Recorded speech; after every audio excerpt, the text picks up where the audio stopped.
नमस्कार दोस्तों। एक बार फिर स्वागत है आपका अपने चैनल ओम ज्ञान एक्सप्रेस में। आज हम आपके समक्ष आधुनिक भारत के इतिहास का दूसरा लेक्चर लेकर प्रस्तुत हुए हैं। पहले लेक्चर के बारे में चर्चा हो चुकी है दोस्तों। जिन्होंने अभी तक हमारे पहले लेक्चर को नहीं देखा है, कृपया इसे देख लें, फिर इस टॉपिक को देखना शुरू करें। और हम समय न गंवाते हुए दोस्तों अपने पहले टॉपिक की तरफ चलते हैं, जिसमें पहला प्रश्न है, वह पुर्तगाली कौन था जिसने भारत के गोवा राज्य पर अपना अधिकार कर लिया था? तो अल्फांसो द अल्बुकर्क पहला पुर्तगाली था जिसने भारत पर अपना अधिकार कर लिया था।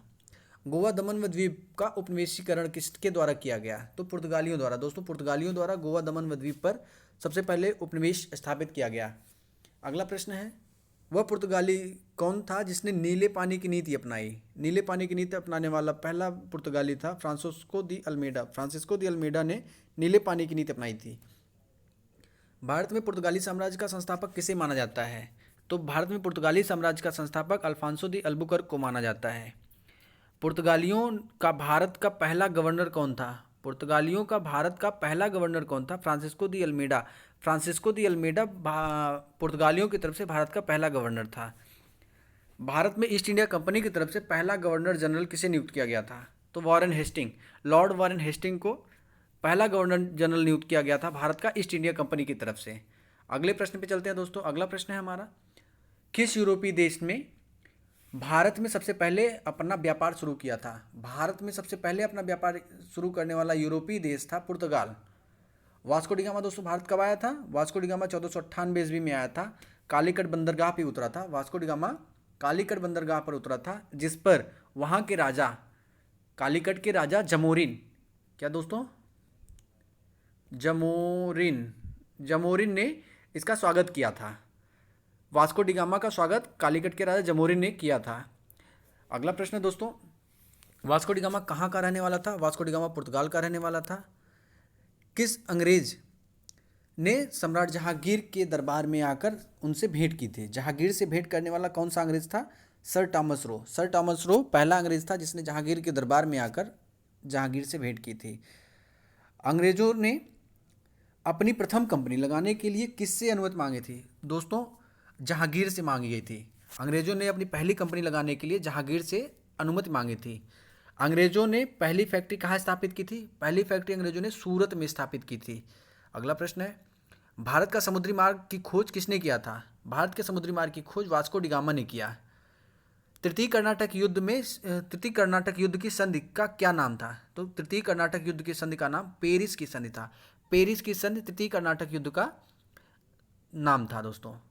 अगला प्रश्न है, वास्को डी गामा के कालीकट पर उतरने पर उसका स्वागत किसने किया था? तो अभी हमने बताया था कुछ समय पहले कि वहाँ के राजा, कालीकट के राजा जमोरिन ने वास्को डी गामा का स्वागत किया था 1498 ईस्वी में।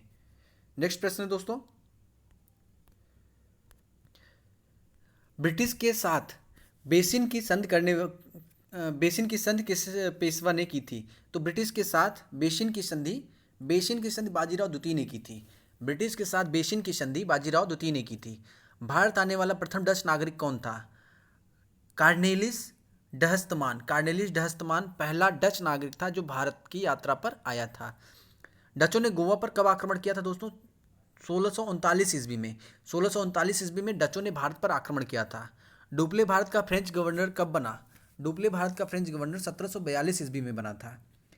जहांगीर ने किसे खान की उपाधि दी थी? तो खान की उपाधि हॉकिंस नामक अंग्रेज को खान की उपाधि दी गई थी दोस्तों।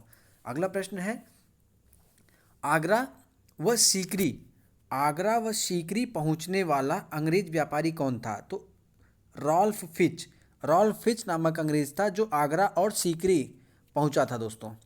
अगला प्रश्न है, डचों की पहली फैक्ट्री जो 1605 ईस्वी में स्थापित की गई थी वह कहाँ स्थापित की गई थी? 1605 ईस्वी में जो डचों द्वारा पहली फैक्ट्री स्थापित की गई थी वह मूसलीपट्टनम में डचों द्वारा पहली फैक्ट्री 1605 ईस्वी में स्थापित की गई थी। अगला प्रश्न है, पुर्तगालियों ने पहली व्यापारिक कोठी कहाँ खोली थी? तो पुर्तगालियों ने पहली व्यापारिक कोठी कोचीन में खोली थी दोस्तों। पुर्तगालियों ने पहली व्यापारिक कोठी कहाँ खोली थी? कोचीन में। अगला प्रश्न है हमारा, भारत का कौन सा नगर द्वीप से निर्मित है? तो भारत का कौन सा नगर द्वीप पर निर्मित है दोस्तों? मुंबई। मुंबई भारत का ऐसा नगर है जो एक द्वीप पर निर्मित है। अगला प्रश्न है, अंग्रेजों ने अपनी पहली फैक्ट्री कब लगाई? तो अंग्रेजों ने पहली फैक्ट्री 1612 ईस्वी में लगाई थी। किस शासक ने ईस्ट इंडिया कंपनी को दीवानी प्रदान की थी? तो शाह आलम द्वितीय ने ईस्ट इंडिया कंपनी को दीवानी प्रदान की थी दोस्तों। अगला प्रश्न है, भारत में पहली बार मुद्रण मशीन की स्थापना किसने की? तो मुद्रण मशीन की स्थापना पुर्तगालियों द्वारा की गई थी। भारत में पहली बार मुद्रण मशीन की स्थापना पुर्तगालियों द्वारा की गई थी। इंटरलोफर्स कौन थे? इंटरलोफर्स कौन थे? ये समुद्रिक लुटेरे हुआ करते थे। अनाधिकृत व्यापारियों के रूप में इनको अधिकार नहीं होता था दोस्तों, लेकिन ये क्या होते थे? अनाधिकृत व्यापारियों के रूप में ये सामुद्रिक लुटेरे होते थे। समुद्र के मार्ग से आते थे और लूट करके अपने घरों को वापस चले जाते थे। अगला प्रश्न है हमारा, उस समय भारत का बादशाह कौन था जब ईस्ट इंडिया कंपनी की स्थापना हुई? दोस्तों, ईस्ट इंडिया कंपनी की स्थापना पूछी जा रही है। ईस्ट इंडिया कंपनी की स्थापना के समय अकबर वहाँ का शासक था, बादशाह था। किस वर्ष फ्रांस की सरकार ने भारत में स्थित फ्रांसीसी बस्तियों का अधिकार भारत सरकार को सौंपा था? तो फ्रांसीसी बस्तियों का अधिकार भारत सरकार को 1954 ईस्वी में सौंपा गया था। अगला प्रश्न है, वाडीवास का युद्ध कब हुआ था दोस्तों? वाडीवास का युद्ध 1760 ईस्वी में हुआ था। वाडीवास के युद्ध में अंग्रेजों का नेतृत्व सर आयर कूट ने किया था। वाडीवास के युद्ध में अंग्रेजों की तरफ से अंग्रेजों का नेतृत्व सर आयर कूट ने किया था। अगला प्रश्न है हमारा, चंदनगर की बस्ती फ्रांसीसियों को किसने भेंट की थी? चंदनगर की बस्ती फ्रांसीसियों को शाइस्ता खां ने भेंट की थी। अगला प्रश्न है हमारा, मुगल बादशाह ने किसे नवाब की पदवी दी थी? तो डुप्ले को नवाब की पदवी दी गई थी दोस्तों। डुप्ले को नवाब की पदवी दी गई थी। अगला प्रश्न है हमारा, पांडिचेरी का गवर्नर जनरल बनने से पूर्व डुप्ले कहाँ का गवर्नर नियुक्त किया गया था? तो वह चंद्रनगर का गवर्नर नियुक्त किया गया था दोस्तों। अगला प्रश्न है हमारा, डुप्ले के बाद पांडिचेरी का गवर्नर जनरल किसे नियुक्त किया गया था?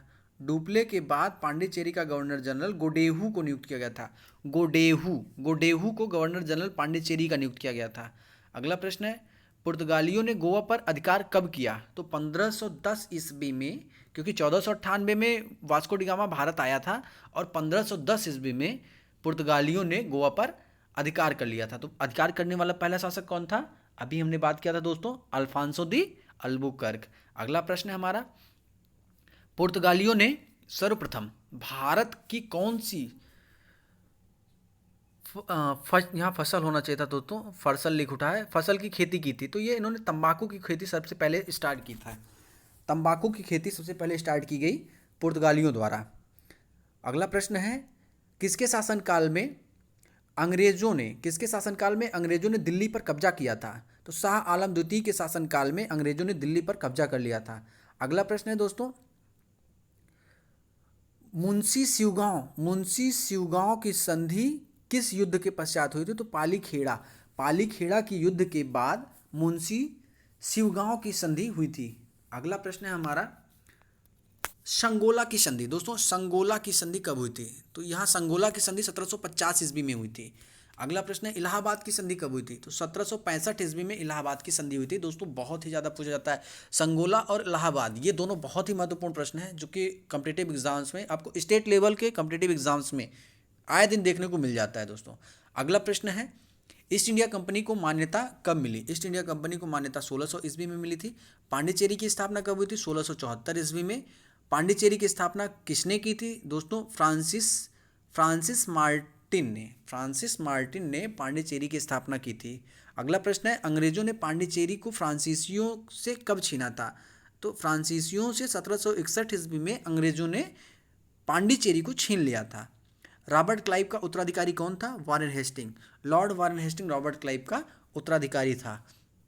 अगला प्रश्न है दोस्तों, भारत का पहला गवर्नर जनरल कौन था? Lord William Bentinck. अभी इसके बारे में शायद पहले चर्चा हो चुकी है दोस्तों। लॉर्ड विलियम बेंटिंक भारत का पहला गवर्नर जनरल था। और नेक्स्ट प्रश्न है, राज्य हड़प नीति लॉर्ड डलहौजी की नीति है। और राज्य क्षय किसकी नीति है? वो भी लॉर्ड डलहौजी की नीति है। तो राज्य हड़प नीति और राज्य क्षय, ये दोनों जो है लॉर्ड डलहौजी की ही नीतियाँ हैं। अगला प्रश्न है, राज्य हड़प नीति के अंतर्गत कौन से भारतीय राज्य कब्जा किए गए थे? तो दोस्तों राज्य हड़प नीति ये थी कि जिनका अपना खुद का पुत्र नहीं है, वो उनका जो राज्य होगा वो अंग्रेजों के कब्जे में आ जाएगा। तो इस प्रकार से झांसी, नागपुर, सतारा, जयपुर, अवध और संबलपुर, इन राज्यों को अंग्रेजों ने अपने कब्जे में ले लिया था। नेक्स्ट प्रश्न है दोस्तों, तीसरे आंग्ल मैसूर युद्ध को रोकने के लिए टीपू सुल्तान ने कौन सी संधि की थी? तो श्रीरंगपट्टनम की संधि हुई थी तीसरे आंग्ल मैसूर युद्ध को रोकने के लिए। ये किससे हुई थी? टीपू सुल्तान से। नेक्स्ट प्रश्न है दोस्तों, प्लासी के युद्ध में अंग्रेजी सेना का नेतृत्व किसने किया था? तो प्लासी के युद्ध में अंग्रेजी सेना का नेतृत्व रॉबर्ट क्लाइव ने किया था। नेक्स्ट प्रश्न है दोस्तों, भारत का पहला वायसराय कौन था? भारत का पहला वायसराय लॉर्ड कैनिंग बनकर आया था। नेक्स्ट प्रश्न है दोस्तों, 1757 में रॉबर्ट क्लाइव ने किसे पराजित किया था? तो प्लासी की युद्ध हुई थी। यही है दोस्तों, प्लासी की युद्ध 1757 ईस्वी में हुई थी, जिसमें अंग्रेजों का नेतृत्व रॉबर्ट क्लाइव ने किया था और सिराजुद्दौला को पराजित किया था। तो यहाँ पर सिराजुद्दौला पराजित हुआ था। नेक्स्ट प्रश्न है दोस्तों, बक्सर के युद्ध में अंग्रेजी सेना का नेतृत्व किसने किया था? तो बक्सर के युद्ध में अंग्रेजी सेना का नेतृत्व हेक्टर मुनरो ने किया था। हेक्टर मुनरो ने अंग्रेजी सेना का नेतृत्व बक्सर के युद्ध में किया था। और रॉबर्ट क्लाइव ने प्लासी के युद्ध में 1757 में किया था। बक्सर का युद्ध कब हुआ था? 1764 ईस्वी में बक्सर का युद्ध हुआ था। सुगौली की संधि किसके किसके बीच हुई थी? तो ईस्ट इंडिया कंपनी और नेपाल के बीच हुई थी सुगौली की संधि ईस्ट इंडिया कंपनी और नेपाल के मध्य हुई थी। टीपू सुल्तान की मृत्यु कहाँ हुई थी दोस्तों? टीपू सुल्तान की मृत्यु श्रीरंगपट्टनम में हो गई थी। ठगी प्रथा के उन्मूलन में कौन से गवर्नर जनरल का प्रमुख भूमिका निभाया था? तो ठगी प्रथा के उन्मूलन के लिए लॉर्ड विलियम बेंटिंग ने सबसे अहम रोल अदा किया था। नेक्स्ट प्रश्न है दोस्तों हमारा, द्वैध शासन का अंत भारत में किसने किया था? तो द्वैध शासन का अंत लॉर्ड वारेन हेस्टिंग के द्वारा द्वैध शासन का अंत किया गया था। दोस्तों इसे आप ध्यान में रखें, द्वैध शासन का अंत लॉर्ड वारेन हेस्टिंग के द्वारा किया गया था। नेक्स्ट प्रश्न है, अंग्रेजों का सबसे अधिक विरोध किसने किया था? तो अंग्रेजों का सबसे अधिक विरोध मराठों ने किया था। दोस्तों मराठों के द्वारा सर्वाधिक युद्ध लड़े गए थे अंग्रेजों के विरुद्ध। अगला प्रश्न है दोस्तों, प्लासी के युद्ध का अत्यधिक ऐतिहासिक महत्व क्यों है? तो प्लासी के युद्ध का अत्यधिक ऐतिहासिक महत्व इसलिए है क्योंकि बंगाल में ब्रिटिश वर्चस्व के लिए मार्ग प्रशस्त हो गया। इसमें ये तो निर्णय नहीं हुआ कि कौन यहाँ का राजा बनेगा, लेकिन ये जरूर हो गया कि भारत पर शासन कौन नहीं करेगा। तो बंगाल में ब्रिटिश वर्चस्व के लिए मार्ग प्रशस्त हुआ और संपूर्ण भारत में ब्रिटिश नियंत्रण के लिए रास्ता खुल गया था। यही प्लासी के युद्ध में दोस्तों, प्लासी का युद्ध जो है ये निर्णय नहीं किया था किसने कौन यहाँ पर शासन करेगा, जबकि ये जरूर सिद्ध हो गया कौन शासन नहीं कर सकता है। तो नेक्स्ट प्रश्न है दोस्तों, इसमें प्लासी का युद्ध का मेन महत्व यही है दोस्तों कि यहाँ पर जो ब्रिटिश कंपनी थी, ब्रिटिश कंपनी का भारत पर शासन के लिए रास्ता खुल गया था।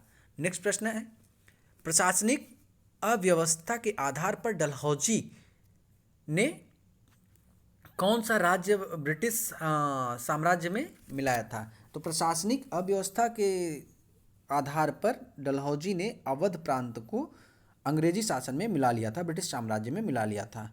नेक्स्ट प्रश्न है, भारत में आधुनिक शिक्षा प्रणाली की नींव कब पड़ी थी? तो 1835 ईस्वी में आधुनिक शिक्षा प्रणाली की नींव पड़ी थी दोस्तों।